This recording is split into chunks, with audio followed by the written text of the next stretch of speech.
Le spectacle continue les amis, bonjour à tous, aujourd'hui nous sommes le 25 juin 2023, il est 9h15 et vous avez un bitcoin tout pile sur ligne de coup de rounding bottom. On en a parlé hier, cette figure pourrait se résoudre par le haut dans le meilleur des scénarios pour aller chercher potentiellement de nouveaux plus hauts. Néanmoins il faut quand même parler du risque principal. On va faire un point bien entendu dans cette vidéo YouTube avec effectivement cette trendline descendante qui pour le moment n'a pas été franchie, et par conséquent, cette tendance baissière en vue long terme, qui est toujours d'actualité.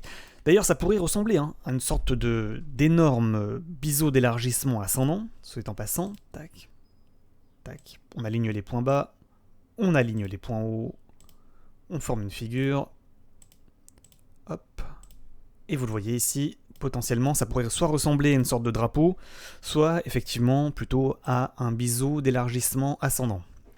Ce qui voudrait dire la chose suivante, premier top, deuxième top on n'y arrive pas, cassure, boum, on retombe aux environs du dernier plus bas, aux environs des 20 000 $ dans le pire effectivement des scénarios, voire un retracement complet. Ça serait finalement un énorme rejet sur ligne de coup de rounding. On va faire un point dans cette vidéo YouTube avec également un point sur le dollar index, sur le Nasdaq, sur Capstable assez intéressant, vous allez le voir, ainsi que sur l'agenda économique. Je vous propose tout simplement de commencer directement par le rappel, n'oubliez pas de liker la vidéo, de vous abonner et de mettre également un petit commentaire pour le référencement, ça fait extrêmement plaisir. De nous rejoindre également sur Telegram, sur Discord, et puis bien entendu, je vous rappelle, vous avez l'ensemble des vidéos formations directement dans la description de la vidéo. Allez les voir si ce n'est pas déjà fait, c'est totalement gratuit. Et merci à tous ceux qui likent la vidéo. Donc c'est parti, on y va. On débute directement par cette vue 4 heures, même 1 heure pardon, sur le Bitcoin. Peut-être vue 4 heures d'abord quand même. Donc effectivement, on est sur ligne de coup de rounding, vous avez un Bitcoin qui latéralise, qui forme en vue 4 heures une compression de cours, et qui pour le moment n'arrive pas à casser son dernier plus haut, c'est-à-dire à peu près les 31 100, 31 200 $, qui sera à mon avis le niveau de breakout, le niveau de ligne de coup de rounding en vue semaine. Et la bande haute de Bollinger en vue 4 heures. On voit qu'au niveau des bandes de Bollinger, là on est en train de consolider, tant qu'on reste au-dessus de la même 20, vous voyez, dernier plus haut, dernier plus bas, aux environs des 30 400, 30 300 $. Il n'y a pas trop, on va dire, ça risque pas de rallier à la baisse. Néanmoins, en dessous de ce niveau, je répète, 30 400 environ, il y a un risque de dip, il faut le dire. Un risque de dip pour retomber soit sous les dernières mèches, dernière clôture plutôt aux environs des 29 800 $, soit vraiment la bande basse de Bollinger aux environs des 29 700 $. Et en dessous de ce niveau, par contre, on pourrait retracer totalement la hausse. Donc ça, c'est la première chose que l'on voit en vue 4 heures sur le Bitcoin. Deuxième point que l'on remarque, quand on active, j'ai enlevé les bandes de Bollinger, on met les tracés chartistes, on voit quoi? On voit plus haut, rejet, épaule, tête, épaule.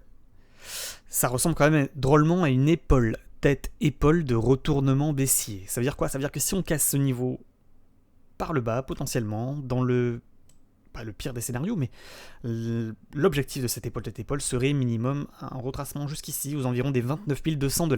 C'est-à-dire la hauteur de la tête reportée au niveau de cassure. Donc le niveau de cassure est légèrement ascendant. La tête représente à peu près cette hauteur. Donc logiquement, on pourrait faire un mouvement style comme ça pour retomber effectivement dans la zone des 29 300, 29 200 $. Au niveau chartiste, on a également la chose suivante.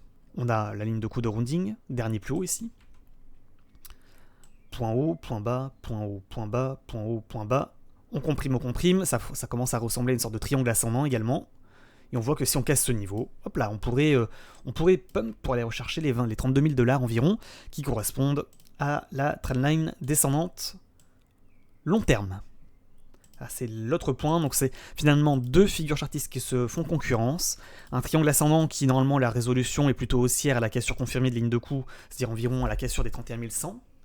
Et une épaule tête-épaule, avec une ligne de coup ascendante qu'il ne faudrait pas casser par le bas, qui correspond également à la moyenne mobile des 20 dernières 4 heures, 20 dernières périodes en vue 4 heures. Donc par conséquent, effectivement, on pourrait dire pour aller rechercher les dernières clôtures ici, à mon avis. Également, en vue plus court-termiste, bien entendu, les scénarios, on va quand même les dire, ça pourrait également montrer un rebond ici, prise d'élan, on casse le triangle, on feinte, on n'y arrive pas, boum, c'est finalement une prise d'élan pour mieux sauter dans le vide, et inversement, et l'inverse est également possible, donc c'est-à-dire qu'on casse l'épaule tête-épaule, on casse la trend, on dip profondément, on mèche, en fait c'est une prise d'élan pour repump.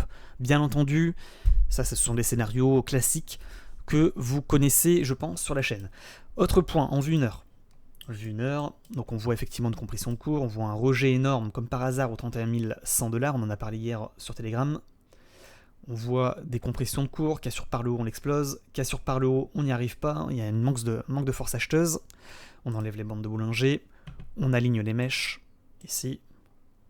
Et on voit la chose suivante, on a une trend qui pourrait effectivement servir de support dans le pire des scénarios. C'est-à-dire qu'on casse ce niveau, on va chercher la ligne de coup, c'est-à-dire la hauteur, enfin on va chercher l'objectif de l'épaule des épaules, boum, on dit profondément à 29 300, 29 400, pour ensuite repartir. Ça c'est une première possibilité.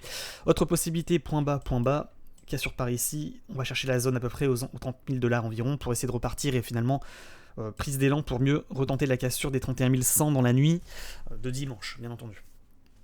Autre possibilité, on latéralise tout simplement entre ces deux niveaux, et finalement ces figures il ne faudrait pas en tenir compte, ça serait finalement un Bitcoin qui rentre en tendance latérale, hein, ça c'est le plus probable. C'est le plus probable à la sortie de ces figures, c'est-à-dire qu'on annule le triangle, on annule l'épaule tête épaule, et finalement on rentre en range. Donc c'est-à-dire qu'on se fait rejeter, on retombe sur la même 20, on la casse par le bas, on rebondit, et vous voyez au niveau chartiste, qu'est-ce qui se passe finalement? On reste dans le range, dans une sorte de consolidation entre 29 800 et ici les 31 100, 31 200. Et finalement, on consolide sur ce niveau avec toujours ce risque principal de Bart Simpson à un moment, c'est-à-dire retracement complet de la hausse pour retomber sur la trend qu'on a cassée. Et on a déjà parlé de cette figure de retracement complet pour retomber à 26 600 $ environ. Ça, c'est un scénario, bien entendu, qu'il ne faut pas négliger. Et puis, quand je vois vos commentaires qui disent, mais actuellement, enfin sur Telegram, qui sont plutôt boules, vous êtes en train de regarder les cryptos, vous voyez tout dans le vert, et vous commencez à recroire dans la tech. Donc, moi, ça m'inquiète un petit peu quand je vois effectivement des particuliers qui commencent à y croire à nouveau. Je me dis, oula, attention quand même. Attention que ça retombe pas. Donc ça c'est une possibilité en vue 4 heures, c'est-à-dire qu'on pump, on consolide quelques temps. Ça pourrait aller jusqu'à la milieu de semaine prochaine, pour mieux finalement retomber, casser le range par le bas, casser le dernier plus bas aux environs des 29 800 et retracer toute la hausse. Autre possibilité, on est dans une consolidation pour mieux prendre de l'élan et mieux recasser par le haut, bien entendu. En fait finalement c'est du 50-50. On est sur un niveau pivot, chartiste pivot, un pivot chartiste de ligne de coup de rounding. Là on a latéralise, donc il y a une chance sur deux que ça retrace pour aller chercher une deuxième anse pour mieux retenter, ou que ça consolide pour mieux prise d'élan, contracter pour mieux retenter le breakout des 31 100 $. La dernière fois, quand on avait vu effectivement cette figure, que s'était-il passé? On va checker ça ensemble. Allez voir la dernière vidéo YouTube, bien entendu, si vous ne l'avez pas déjà vue, parce que là on va parler de choses que vous pouvez peut-être pas comprendre si vous ne l'avez pas vu. Donc ligne de coup de rounding, on en a parlé. Vous vous rappelez? Biseau descendant, vous vous rappelez, on avait cassé par le haut. On avait pump, donc même situation, même configuration. Que s'était-il passé suite à la consolidation? Donc pump, on consolide. Vous voyez ici, consolidation en vue 1 heure et 4 heures. Les dernières clôtures, ici. Peut-être même une trend, peut-être même une trend légèrement descendante comme ça. Tac, tac, tac. Et finalement, un cours qui, on va résumer, a cassé. À l'époque, c'était les 48. Les 48 400, ça correspond finalement aux 31 100 aujourd'hui. Il a feinté la cassure, de redip à l'opposé, recherche de bande basse de Bollinger, recherche des derniers plus bas, pour prise d'élan, pour mieux repartir. Et là, attention, parce que ça, c'est un chandelier, j'allais dire de merde, mais c'est un peu ça. C'est-à-dire qu'il a feinté, c'est assez dingue ce qu'il a fait. Alors, je peux pas zoomer en 1 heure parce que ça date d'il y a trop longtemps, c'était en octobre 2021, mais j'ai quand même l'impression, quand je vois un chandelier comme ça, qu'en fait, il a feinté la hausse, il a feinté la baisse, il est remonté, il est redescendu, il a relatéralisé en plein centre du range, pour ensuite prendre la décision de reprise de hausse, de retenter la cassure. Et ensuite, lors de la cassure, il a fait un pullback. Cassure, pullback, pour y aller. Vous voyez ce genre, bon, pour ceux qui font du trading intraday, ce genre de configuration, ça a été vraiment, finalement, on va le dire, un siphonnage de stop dans les deux sens. C'est-à-dire que là, il l'a fait à plusieurs reprises en plus. C'est pas une seule reprise dans les deux sens, c'est au moins 3-4 reprises. Encore, je peux pas zoomer en 1 heure, ça m'étonnerait pas qu'il l'ait fait au moins 5-6 fois. Donc, feinte à la hausse, feinte à la baisse, refeinte à la hausse, refeinte à la baisse, refeinte à la hausse. Enfin là, c'était une vraie cassure. un pullback pour siphonnage de stop une dernière fois avant de partir. Vous vous rendez compte ce qu'il a fait? C'est exactement ce qu'il pourrait nous faire. Alors c'est compliqué à comprendre, hein, mais c'est pour vous faire comprendre qu'il va, si vous tradez dans ce mouchoir de poche, entre 31 100 et environ les 29 800, vous risquez de vous faire avoir par la patrouille. Il va vous feinter, multi-feinte, donc il pourrait très bien vous faire des moves comme ça. On va récapituler. Feinte à la hausse. Il va chercher finalement la résistance peut-être ascendante comme ça. Vous voyez, il pourrait faire un canal ascendant comme ça. Hein. Vous voyez, tac, tac. Comme ça. Feinte à la hausse, il vient chercher le niveau des 32, 31, ouais, 32, 32, 200. Il refente à la baisse. Il refente à la hausse. Ouais, tac. Il fait une cassure pullback. Pour ensuite confirmer. Enfin, vous vous rendez compte du truc?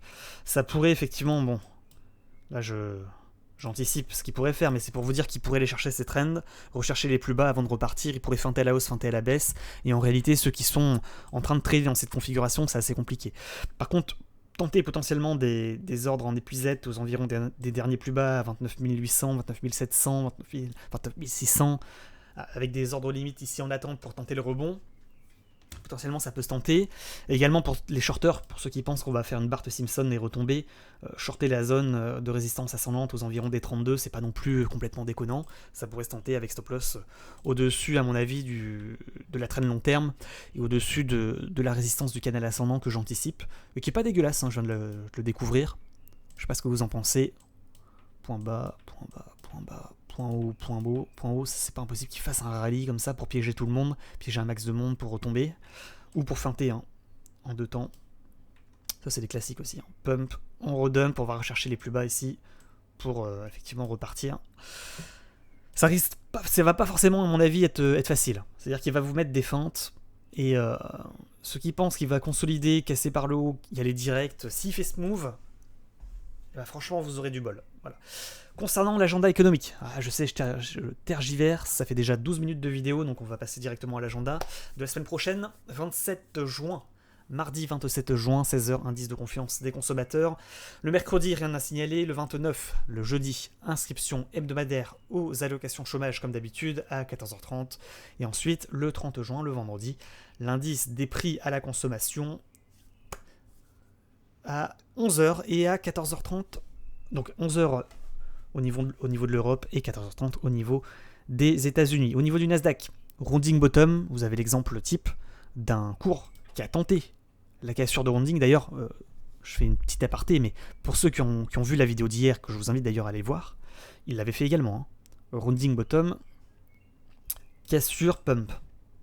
Il casse, il va chercher le dernier plus haut. Il forme un deuxième rounding plus grand que le précédent qui englobe le premier. Et qu'est-ce qui se passe quand on arrive sur ligne de coup? Il se fait rejeter.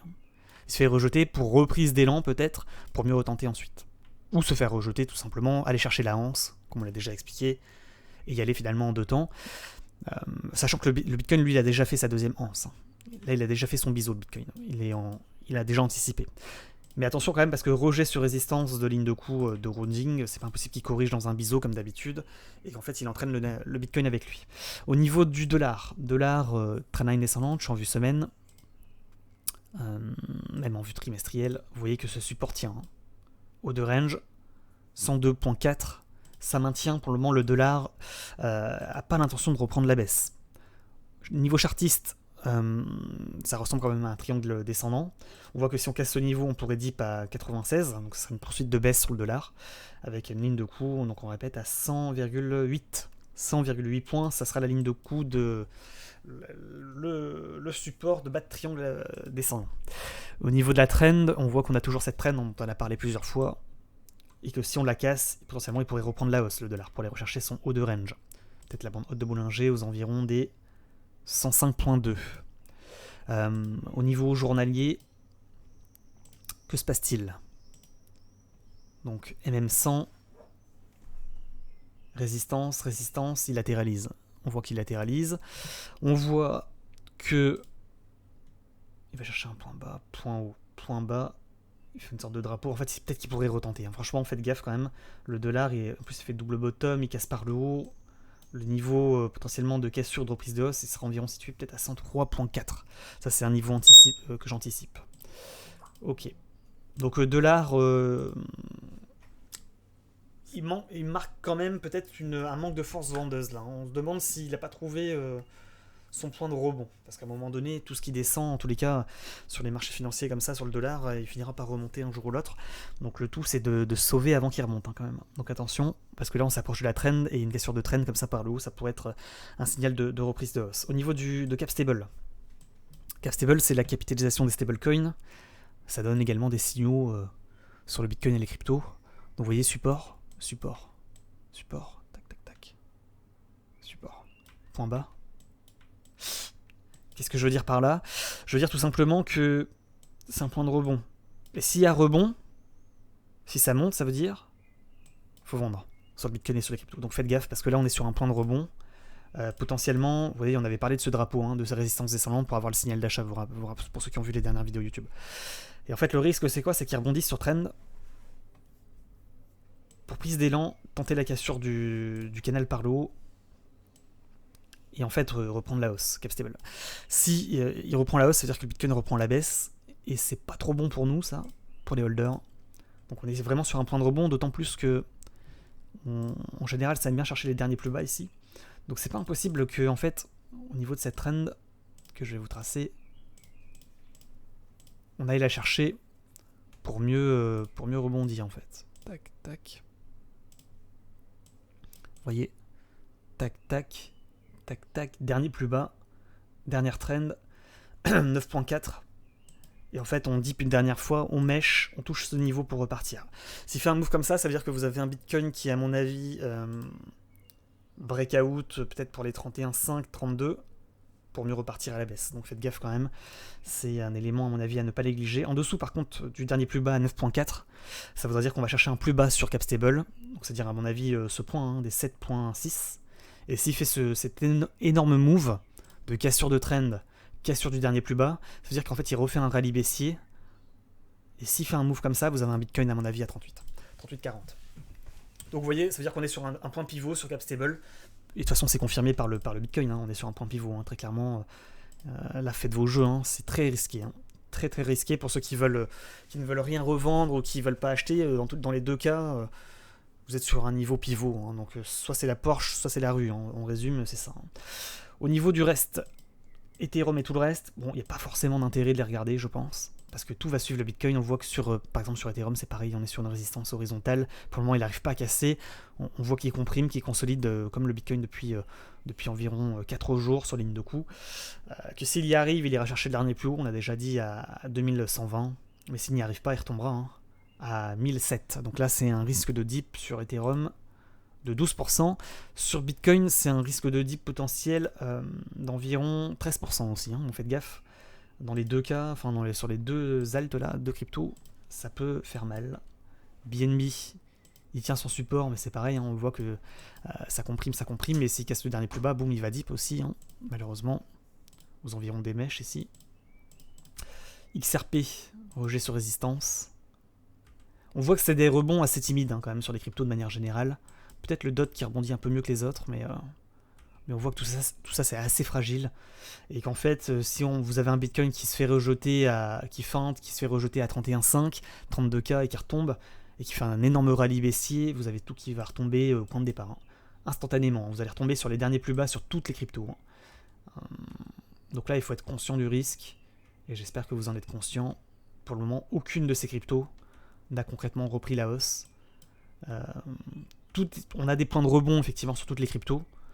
On a envie d'y croire, mais soyez prudents, parce que le risque reste extrêmement important. Les amis, n'oubliez pas bien entendu de liker la vidéo, de vous abonner, de mettre également un petit commentaire pour le référencement. 19 minutes de vidéo, on est dimanche.